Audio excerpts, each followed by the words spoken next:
여호와 하나님께서 감사하는 백성을 찾으신다. 우리 주 예수 그리스도 안에서 사랑하는 성도 여러분, 세상의 지도자들이 함께 모일 때마다 항상 선물의 문제가 따르기 마련입니다. 예를 들어서 총리가 아침에 버킹엄 궁전을 방문했다고 가정해 보겠습니다. 총리가 여왕에게 감사의 선물을 드리지 않고 그냥 왕궁을 떠난다면 그것은 참 무례한 일일 것입니다. 하지만 한 가지 문제가 있습니다. 이미 모든 것을 다 가진 사람에게 도대체 무슨 선물을 드려야 할까요? 부족한 것이 전혀 없고 엄청난 부를 가진 사람에게 과연 어떤 선물이 적합할지 찾을 수 있겠습니까? 어떤 점에서 보면 이것은 우리가 하나님께 감사를 드리는 문제와 똑같습니다. 우리는 마땅히 하나님께 감사를 드려야 한다는 것을 잘 알고 있습니다. 하나님께서 그리스도 안에서 우리에게 모든 것을 아낌없이 주셨으니 우리도 하나님께 되돌려 드려야 한다는 이런 것을 우리는 압니다. 하지만 정말로 우리가 하나님께 드릴 수 있는 가치 있는 것이 과연 무엇이겠습니까? 하나님께서는 아무것도 필요하지 않으신 분입니다. 우리가 가진 모든 것이 사실은 다 처음에 하나님께로부터 온 것이기 때문입니다. 우리의 생명도, 지금 우리가 쉬고 있는 이 숨결도 다 하나님께로부터 왔습니다. 그렇다면 우리가 어떻게 해야 적합한 방법으로 하나님께 감사를 드릴 수 있을까요? 우리가 어떻게 감사하는 것이 우리가 나타내야 할 선한 모습이겠습니까? 이것이 바로 오늘 우리가 함께 나누는 시편 50편의 주제이기도 합니다. 이 시편이 어떻게 시작하는지를 한번 보십시오. 1절을 보면 우리 하나님의 세 가지 칭호가 나옵니다. 그분은 전능하신 자, 그리고 하나님 여호와이십니다. 이분은 정말로 위대하시고 어미하신 하나님이십니다. 그분의 통치는 해 돋는 데부터 해 지는 데까지 온 땅을 다 포함하고 있습니다. 게다가 이분은 당신의 백성들에게 가까이 다가오시는 전능한 하나님이십니다. 시편은 그 앞에는 불을 삼키고 그 사방에는 광풍이 불 때 시온에 있는 당신의 성전으로 오고 계시는 하나님을 생생하게 묘사합니다. 이 모든 묘사는 하나님께서 심판하시려고 당신의 백성들을 소집하시는 장면입니다. 다음 장면을 위해 아주 극적인 분위기를 만들어줍니다. 5절 말씀을 보시겠습니다. 시편 50편 5절입니다. 이르시되 나의 성도들을 내 앞에 모으라. 그들은 제사로 나와 언약한 이들이니라 하시도다. 하늘의 위대한 주님께서는 지금 당신의 백성들에게 그들이 드리는 예배에 대해 말씀하고 싶어 하십니다. 백성들에게는 전능하신 분께 어떻게 감사를 드려야 하는지 그 교훈이 너무나 필요했습니다. 그리고 오늘을 사는 우리 역시 똑같은 교훈을 배워야 합니다. 하나님께서는 과연 무엇을 원하십니까? 왜 우리에게 그것을 원하실까요?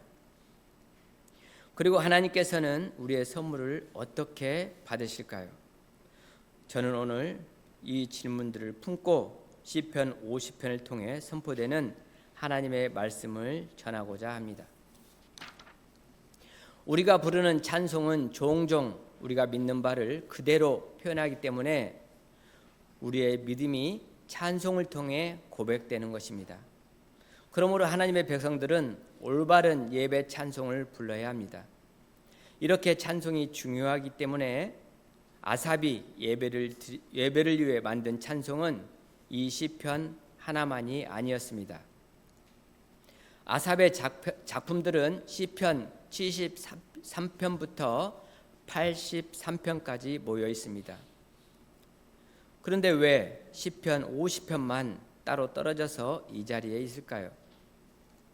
아마도 시편 50편이 바로 다음에 나오는 시편 51편과 아주 깊은 연관이 있기 때문일 것입니다. 이 사실은 잠시 후에 다시 생각해 보겠습니다. 아삽은 성전에서 찬양을 인도하던 사람이었습니다. 그래서 이 시편을 보면 성전 예배와 관련된 표현들이 참 많이 나옵니다. 예를 들어 2절을 보면 아삽은 하나님께서 거하시는 땅 위의 장소인 시온에 대해 말합니다. 거룩한 산 위에 있는 예루살렘, 그곳에 하나님께서는 당신의 이름을 두기를 기뻐하셨습니다. 시온은 바로 율법이 요구하는 희생 제물을 들고 올라가는 거룩한 곳이었습니다. 아삽은 이 시편 전체에서 희생 제물에 대해 계속해서 이야기합니다. 우리는 내기를 통해서 백성들이 성막이나 성전에서 하나님께 드릴 다양한 선물들을 어떻게 가지고 나왔는지 잘 알고 있습니다. 그리고 이런 희생 제물들은 분명 하나님께서 원하셨던 것들입니다. 성전에서 행해진 백성들의 모든 활동은 언약 백성으로서 마땅히 해야 할 책임이었습니다. 율법을 보면 여호와께서는 당신의 백성들에게 화목제와 속죄제, 감사제와 속건 제물을 가지고 나오라고 분명하게 명령하셨습니다. 이스라엘 백성들은 자신들이 드리는 예배에 대해 아주 정성을 다했습니다. 하나님께서 들려주시는 8절 말씀을 한번 들어보십시오. 50편 8절입니다. 나는 내게 네 재물 때문에 너를 책망하지 아니하리니 네 번제가 항상 내 앞에 있음이로라. 성전에서 그들은 자신들이 해야 할 일을 겉으로는 다 하고 있었습니다. 율법책에 기록된 대로 정해진 양에 따라 좋은 절차를 지켜서 적당한 때에 임무를 다했습니다. 하나님께서는 그들의 외적인 모습을 두고 책망하지 않으십니다. 이것을 오늘날 우리의 모습으로 바꾸어 말하면 이렇습니다. 우리는 예배 순서가 잘 계획되고 신중하게 진행되어야 한다고 생각합니다. 찬송가에서 시편과 찬송을 잘 선택해서 은혜롭게 불러야 한다고 믿습니다. 헌금함이 채워지고 모두가 깔끔하게 옷을 차려입고 예배를 드려야 한다고 말합니다. 그러면 하나님께서 우리에게 내가 너희가 드리는 예배 자체를 두고 너희를 책망하지 않겠다라고 말씀하실 것입니다. 그런데 여러분, 그렇게 겉으로는 완벽해 보여도 무언가 심각하게 잘못될 수 있습니다. 왜냐하면 그렇게 예배를 드리는 어느 순간부터인가 하나님의 백성들이 엉뚱한 생각을 하기 시작했기 때문입니다. 하나님께서 이 희생 제물들을 정말로 필요하신다고 착각하기 시작한 것입니다. 하나님의 백성들이 여호와 하나님께서 자신들이 바치는 선물에 의지하고 계신다고 생각한 것입니다. 마치 하나님께서 날마다 성전에서 이스라엘이 무엇을 가져오나 목을 빼고 기다리시는 것처럼 여겼습니다. 하지만 이것은 완전히 거꾸로 생각하신 것입니다. 만약 하나님께서 우리의 선물이 필요하시다는 분이라면 우리가 가져온 것들 때문에 여호와께서 우리에게 빚지는 꼴이 됩니다. 오히려 하나님께서 우리에게 감사해야 하는 상황이 되고 맙니다. 이스라엘 백성들은 자신들이 정성스러운 종교 예식을 통해 하나님을 감동시키기만 하면 하나님께서는 마땅히 그들의 가정과 사업과 밭에 복을 주고 성공을 주셔야 한다고 믿었습니다. 하나님이 이스라엘 백성에게 빚지고 계신다는 생각입니다. 그러나 여러분, 이것은 정말로 잘못된 생각입니다. 그래서 여호와께서 당신의 백성들을 불러 모으실 때 아주 냉정하고 무서운 현실을 일깨워 주십니다. 전능하신 자 하나님 여호와께서는 인간이 드리는 예배를 필요하지 않으십니다. 하나님은 인간의 예배가 없어도 아무런 부족함이 없으신 분입니다.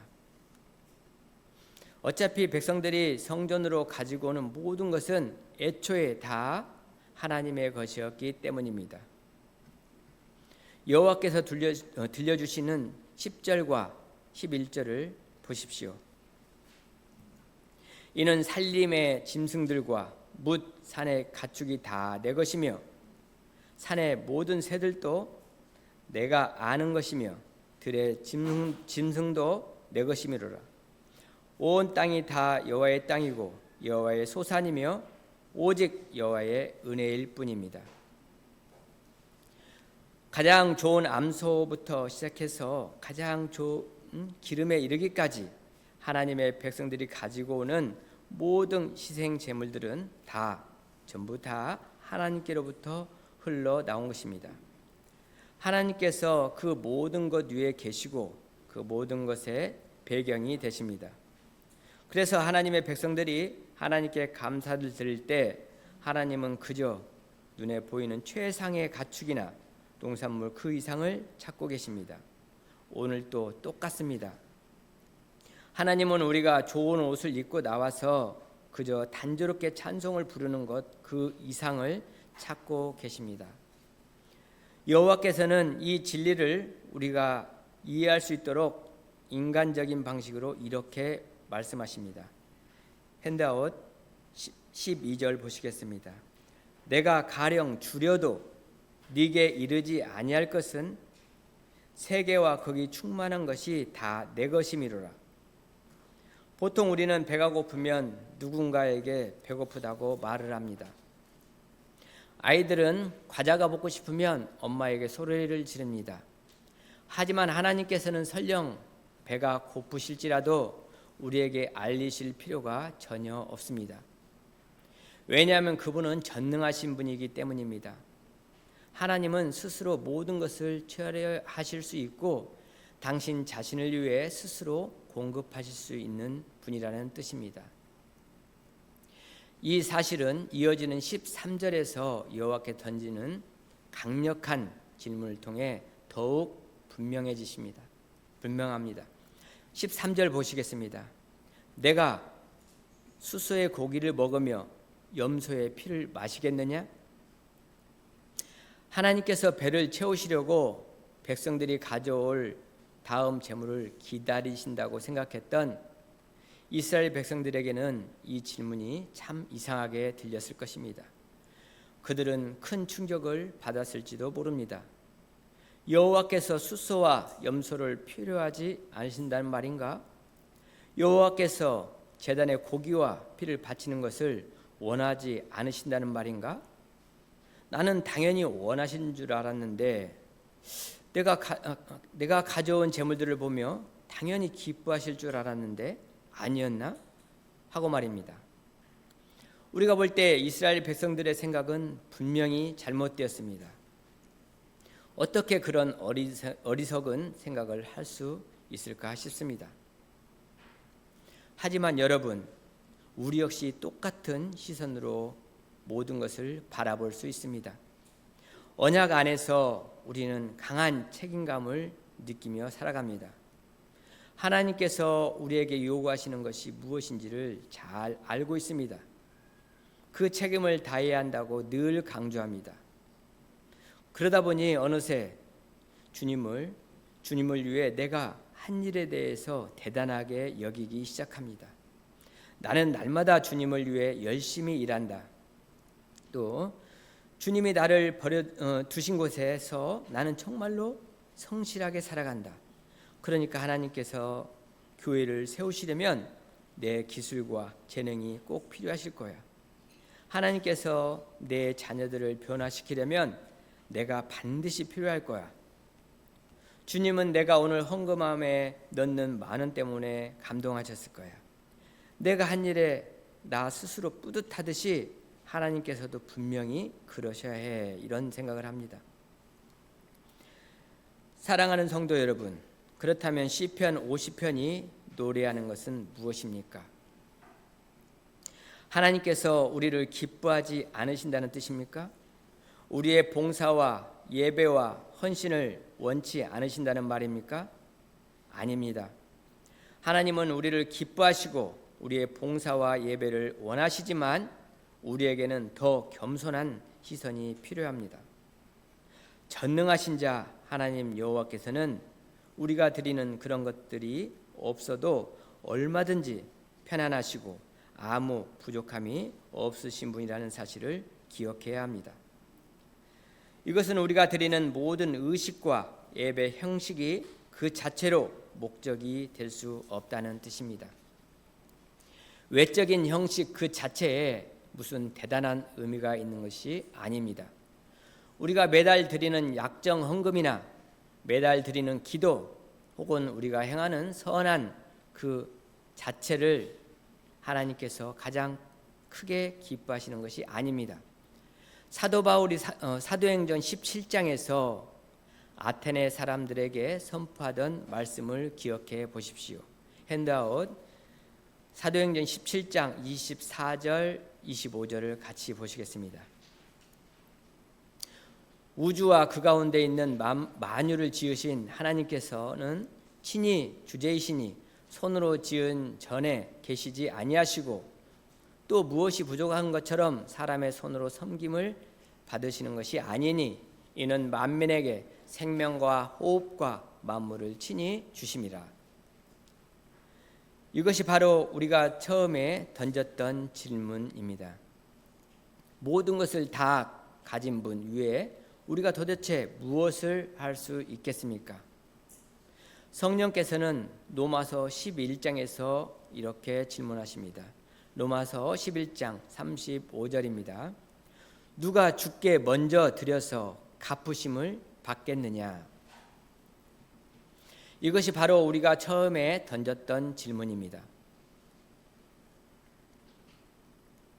여호와께서는 우리가 참된 겸손함으로 하나님께 예배를 하기를 가르치십니다.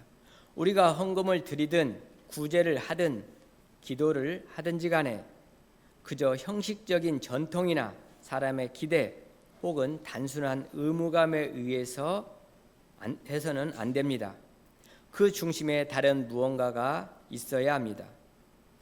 그 모든 선한 일들은 정말로 항상 먼저 하나님을 향하는 마음에서 시작되어야 합니다.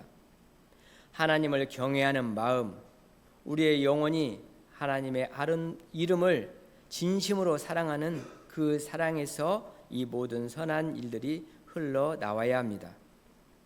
외적인 것들만 내세우는 마음은 다 버려야 합니다. 그렇다면 참된 제사는 무엇입니까? 하나님께서 기쁘게 받으시는 예배는 과연 어떤 것입니까? 참된 예배는 회개하는 마음에서 나옵니다. 감사하는 마음에서 시작됩니다. 하나님은 바로 이런 참된 예배를 요구하십니다. 이것이 우리 설교의 두 번째 요점입니다. 둘째로 여호와께서는 우리의 참된 예배를 요구하십니다. 사랑하는 성도 여러분, 우리는 앞에서 구약 시대에 하나님께서 백성들에게 여러 가지 희생 제사를 요구하셨다는 이야기를 들었습니다. 어쩌면 여러분은 여러 제사 중에 어떤 한 가지 제사가 다른 제사보다 더 중요하다고 말하기가 조금 조심스러울지도 모릅니다. 하지만 오늘 본문에서 아삽은 특별히 딱 한 가지 제사만 강조하여 말합니다. 14절 말씀입니다. 51편 14절 보시겠습니다. 감사로 하나님께 제사를 드리며 지극히 높으신 이에게 네 소원을 갚으며, 여기에서 말하는 감사는 그저 막연한 마음을 뜻하는 것이 아닙니다. 문자 그대로 아삽은 하나님께 감사의 제물을 바치라고 명하고 있습니다. 이 감사의 제물은 아주 특별한 제사였습니다. 레위기 7장을 보면 율법이 명한 화목제물 중에 하나가 바로 이 감사제였습니다. 이 감사제는 보통 성도가 원수의 손에서 구원받았을 때, 그리고 혹은 무서운 질병에서 고침을 받았을 때, 그리고 하나님께서 자신의 기도에 응답해 주셨을 때 드리는 제사였습니다. 하나님을 향한 깊은 감사의 상황 속에서 드려지는 예배였습니다. 예를 들어 보겠습니다. 과거 므낫세 왕은 바벨론의 포로로 잡혀갔을 때 다시 돌아오게 해달라고 하나님께 간절히 기도했습니다. 여호와 하나님께서는 큰 자비로 므낫세의 기도를 들어주셨습니다. 그 후 므낫세 왕이 어떻게 했는지 역대하 33장 16절을 이렇게 기록하고 있습니다. 역대하 33장 16절 보시겠습니다. 여호와의 제단을 보수하고 화목제와 감사제를 그 제단 위에 드리고 유다를 명하여 이스라엘의 하나님 여호와를 섬기라 하매, 보십시오. 여기에 감사제 곧 감사의 제사가 나옵니다. 이 감사제는 하나님께서 당신의 백성들에게 가장 기뻐하시고 원하신다고 말씀하신 종류의 제사였습니다. 왜 그럴까요? 다른 제사들은 때때로 백성들로 하여금 하나님과의 관계를 오해하게 만들곤 합니다. 백성들은 다른 제사를 드리면서 마치 자신들이 하나님께 어떤 권리를 주장할 수 있는 것처럼 착각했습니다. 내가 이 제물을 바치니까 하나님도 나를 무언가로 대갚아 주셔야 한다고 생각한 것입니다. 일종의 거래처럼 여긴 것입니다. 하지만 성도 여러분, 감사제는 그렇게 오해하기가 참 어렵습니다. 왜냐하면 감사제는 내가 무언가를 따내기 위한 것이 아니라 이미 내게 주신 은혜에 대한 반응이기 때문입니다. 우리가 감사한다는 것은 누군가가 대가 없이 아낌없이 베풀어 준 것을 받는다는 뜻입니다. 이것은 내가 내 힘으로 얻어낸 것이 아니기 때문에 우리의 시선이 나 자신에게서 떠나게 만듭니다. 그리고 나의 이익을 계산하는 마음이 사라지게 됩니다. 감사는 언제나 우리를 가장 낮은 겸손한 자리에 머물게 합니다. 그래서 하나님께서는 이렇게 말씀하시는 겁니다. 만약 너희가 다른 모든 제사의 의미를 오해하고 있다면 차라리 그 모든 제사를 멈추고 오직 나에게 감사제만 드리라. 창조주요 구원자이며 왕이신 나 여호와에게 너의 진심 어린 감사를 보여라. 하나님께 감사를 드리는 삶은 오늘날 우리 그리스도인의 모든 삶의 중심이 아닙니까? 하나님은 우리에게 너무나 은혜로우신 분이 아닙니까? 하나님 아버지께서 우리에게 자비를 베풀어야 할 의무가 없으신 분이지만 오직 예수 그리스도 때문에 우리에게 끝없이 자비를 베풀어 주셨습니다. 우리는 잘 알고 있습니다. 그리스도께서 우리의 죄를 깨끗게 씻어주시고 구원을 보장해 주시기 위해 얼마나 비싼 대가를 치렀는지 말입니다. 예수님께서는 주 하나님 앞에 나오셔서 온전한 순종으로 당신 자신을 제물로 드리셨습니다. 보배로운 피를 흘리신 그 단번 제사로 우리의 모든 죄를 속죄하시고 모든 허물을 덮어주셨습니다. 예수님께서는 우리가 참된 감사함으로 하나님 앞에 나갈 수 있는 완벽하고 충분한 이유를 주셨습니다. 로마서 12장 1절을 들어보십시오. 핸드아웃 보시겠습니다. 그러므로 형제들아, 내가 하나님의 모든 자비하심으로 너희를 권하노니 너희 몸을 하나님이 기뻐하시는 산 제물로 드리라. 이는 너희가 드릴 영적 예배니라. 사도 바울이 여기에서 강조하는 바를 깊이 주목하시기 바랍니다. 바울은 그리스도의 죽으심으로 인해 구약의 성전 예배가 완전히 끝났다는 사실을 누구보다도 잘 알았던 사람입니다. 하지만 하나님께서는 여전히 예수 그리스도를 믿는 우리에게 제사를 드리는 삶을 살라고 요구하십니다. 우리에게 있는 모든 것, 우리가 가진 전 존재를 여호와께 드리라는 것입니다. 바울은 이것을 하나님의 모든 자비하심을 힘입어야 한다고 말합니다. 우리는 하나님의 자비하심에 깊이 감동된 사람들입니다. 우리는 그리스도의 희생 제사로 인해 심령이 깨어난 사람들입니다. 마음에 큰 울림을 받은 것입니다. 하나님께서 요구하시는 예배의 또 다른 부분이 오늘 본문 14절 후반부에 언급되어 있습니다. 지극히 높으신 이에게 너의 소원을 갚으며 라고 하십니다. 구약의 하나님의 백성들은 때때로 여호와께 예물을 약속하며 서원이나 맹세를 하곤 했습니다. 그리고 종종 이런 서원에는 하나님께서 먼저 나를 도우시거나 복을 주셔야 한다는 일종의 조건이 붙어 있었습니다. 그래서 백성들 중에 누군가 큰 공경에 빠졌을 때 이런 식의 서약을 하기도 했습니다. 주님, 만약 저를 이 기가 막힐 고통에서 건져준다면 제가 주님께 양 10마리를 제물로 바치겠습니다. 이런 서원은 겉으로 보기에는 참 뻔뻔하고 죄악이 가득한 것처럼 협상처럼 들릴지도 모릅니다. 하지만 만약 이 서약이 하나님의 전능하신 능력을 온전히 신뢰하는 믿음에서 나온다면, 그런 것이라면 그것은 잘못된 것이 아닙니다. 만약 우리가 그 기도의 응답을 받아 고통의 반대편에 서게 되었을 때 우리는 마음 깊이 감사하게 될 것입니다. 우리의 도움이 어디서부터 왔는지 결코 잊지 않게 될 것입니다. 나에게 서약을 지키고 하나님의 감사의 제물을 바쳐라. 이것이 바로 하나님께서 당신의 백성들에게 간절히 구하는 것입니다. 하나님은 겸손한 심령으로부터 흘러나오는 이런 제물과 선물들을 원하셨습니다. 전능하신 하나님 여호와를 인정하며 드리는 이 고백을 바라셨습니다.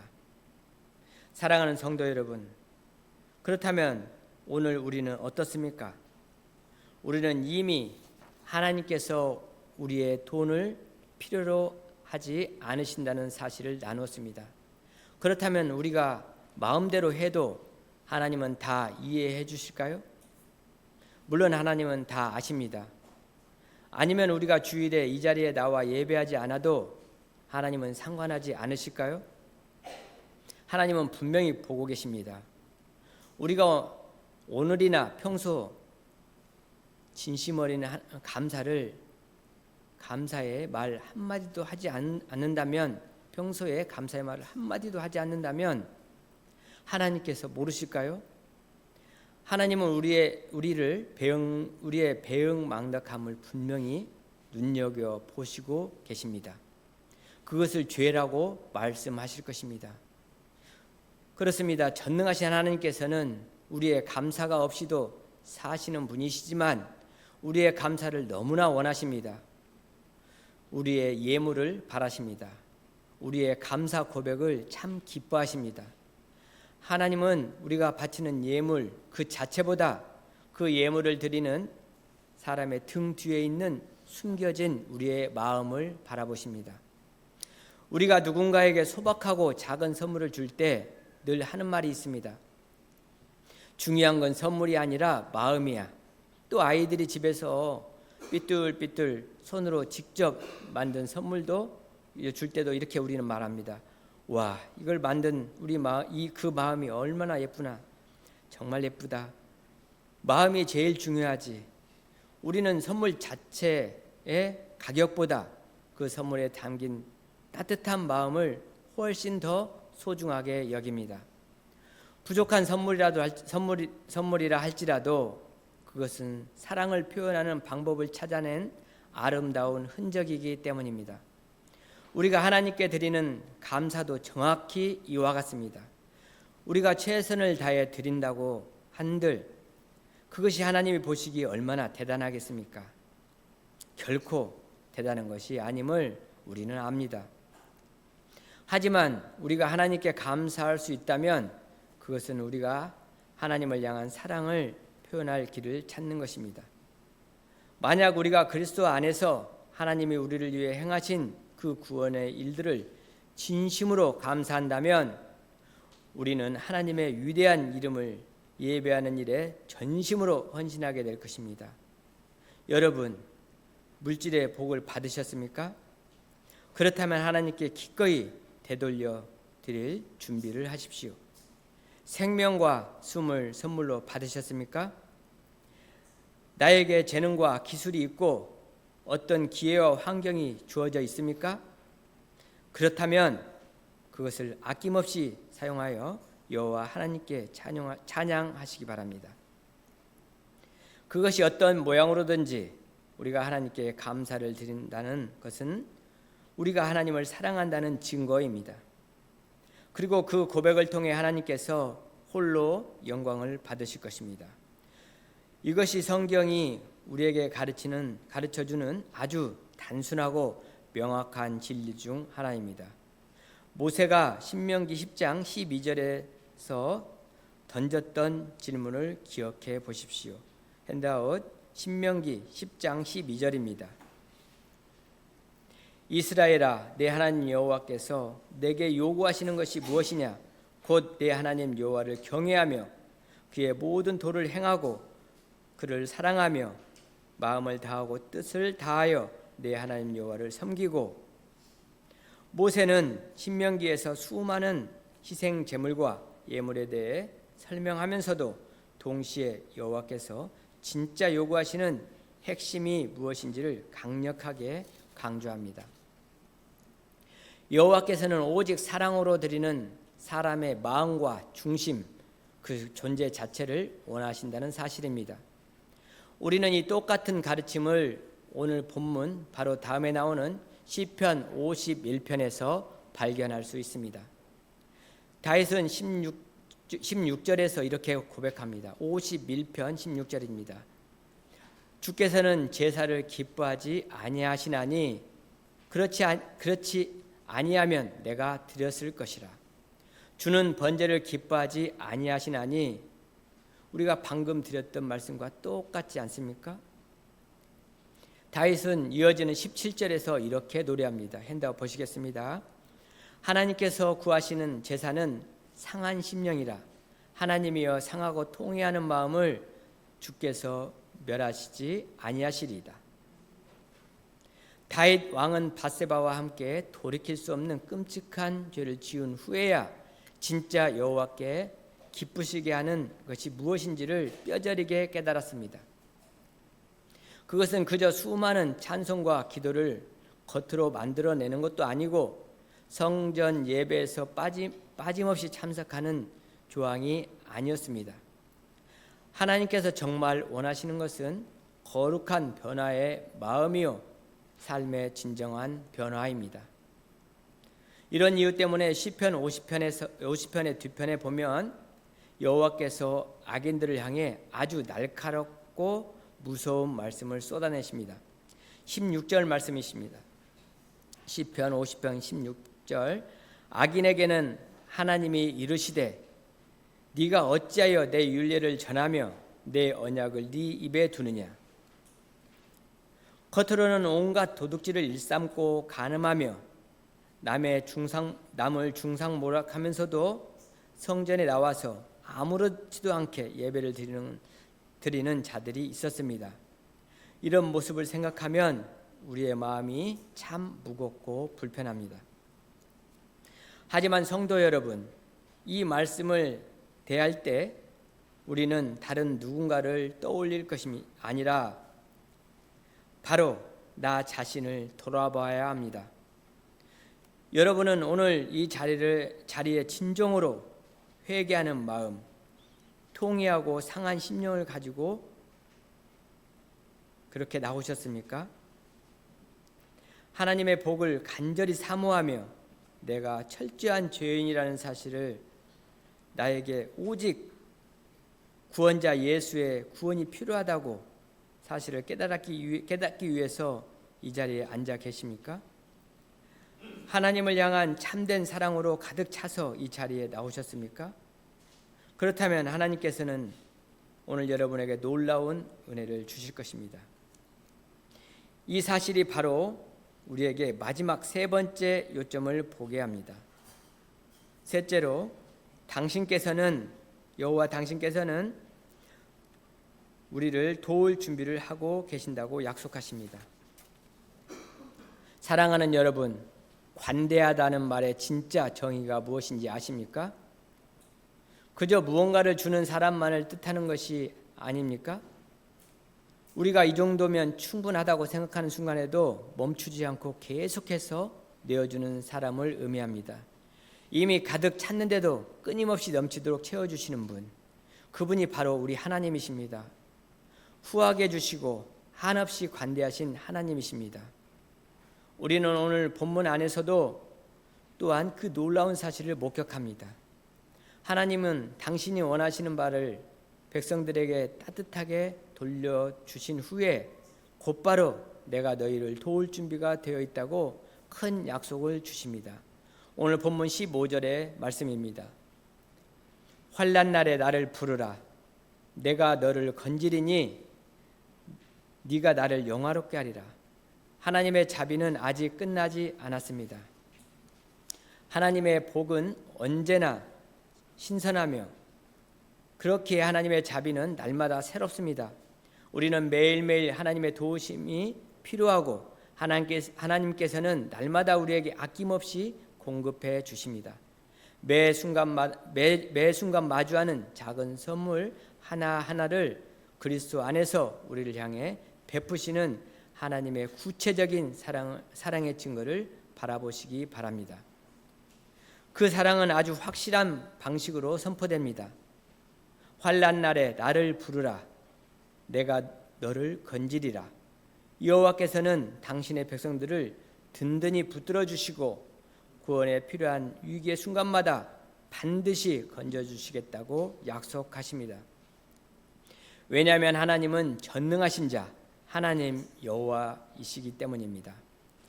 우리를 능히 도우실 수 있는 가장 위대한 신 하나님이십니다. 하나님께서는 당신의 독생자 아들을 진노 아래 내어 주셨을 때 이미 우리를 건지시겠다는 그 약속을 온전히 이루어 주셨습니다.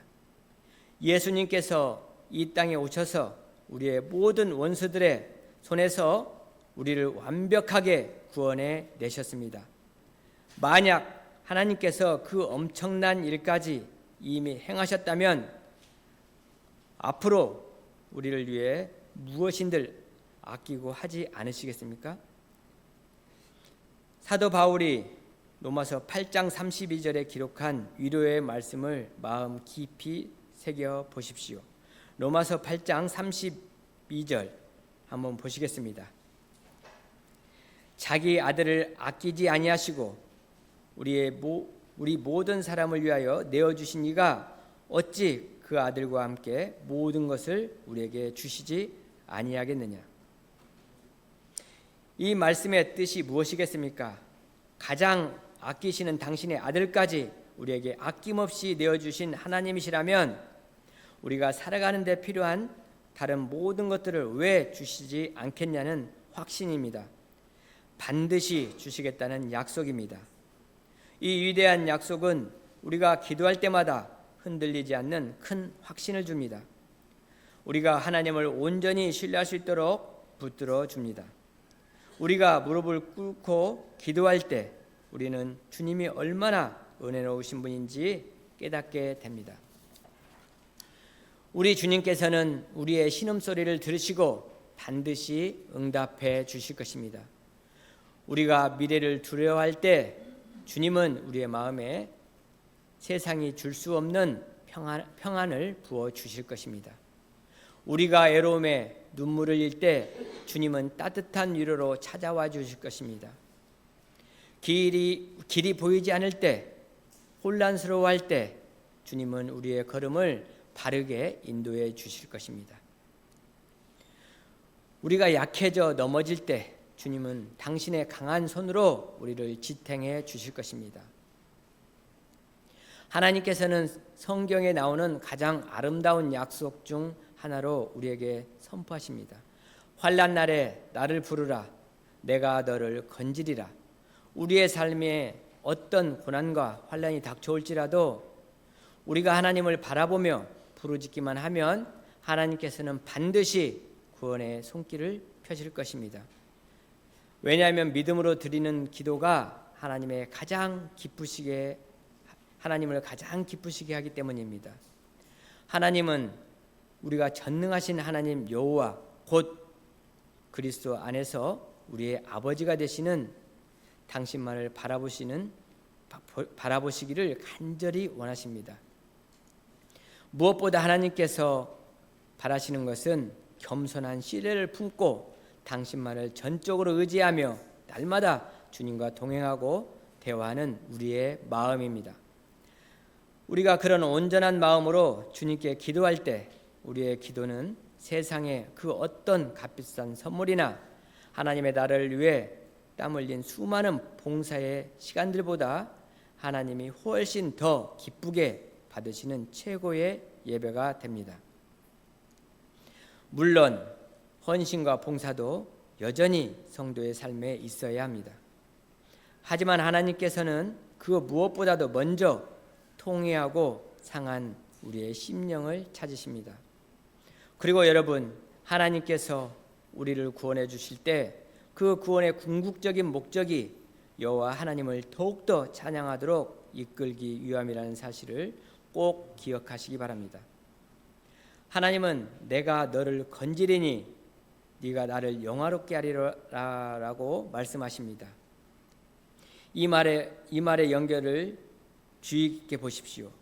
하나님은 이 모든 환난 날이 지나간 후에 내가 너를 구원해낸 후에 결국 너는 나를 높여드리며 영화롭게 찬송하게 될 것이라고 약속하십니다.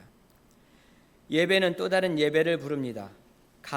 감사의 삶은 우리의 삶에 더 큰 감사의 조건들을 계속해서 만듭니다.